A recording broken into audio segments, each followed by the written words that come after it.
அதாவது நம்மளை சுற்றி இருக்கவங்க திடீர்னு நமக்கு ஏதாவது ஒரு லாஸ் ஆகி போச்சுன்னாக்கா, ஒரு ஒரு இறப்புன்று வருகிற போது, ஐயோ அவர் இறந்துட்டாரே அப்படின்னு நம்ம பிள்ளைங்களும் நினைக்கணும், நம்மளை சுற்றி இருக்கிறவங்களும் கொஞ்சமாக யோசிக்கணும்.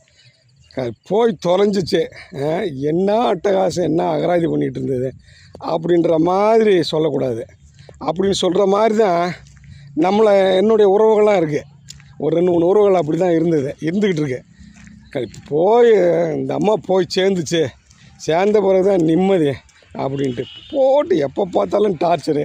உட்காந்துக்கிட்டு கூட்டம் போட்டுக்கிட்டு பேசுகிறாங்களாம், பேசிட்டு அதெல்லாம் கலந்து பேசுகிறாங்களாம். எப்போ பார்த்தாலும் அடுத்தவங்கள பற்றி வேலையே இருக்குமா என்னன்னு தெரியல. இந்த காசிப் பேசுகிறாங்க போகிறீங்களா, புறணின்னு சொல்லுவாங்கள்ல, அவங்களுக்கு வேறு வேலையே இருக்காது. நம்ம எப்போ பார்த்தாலும் உட்காந்து பேசிக்கிட்டு, ஆனால் அவங்க அட்வைஸ் பண்ணுவாங்க, நம்ம போய் வேலை பார்க்கணும், வேலை பார்த்து கடுமையாக உழைச்சா தான் பெருசாக வர முடியும்னு சொல்லிட்டு. இவங்க ஒன்றுமே இல்லை, இவங்க உட்காந்துட்டு அடுத்தவங்கள பேசிகிட்டு இருப்பாங்க. ஆனால் தன்னுடைய குடும்பத்தில் நடக்கிற பிரச்சனையை கூட தீர்க்காமல் சுற்றி இருக்கிற குடும்பங்களை கமெண்ட் அடிச்சுட்டு உட்காந்துருப்பாங்க. இந்த மாதிரி ஆட்களை நிறையா நீங்கள் பார்க்கலாம்.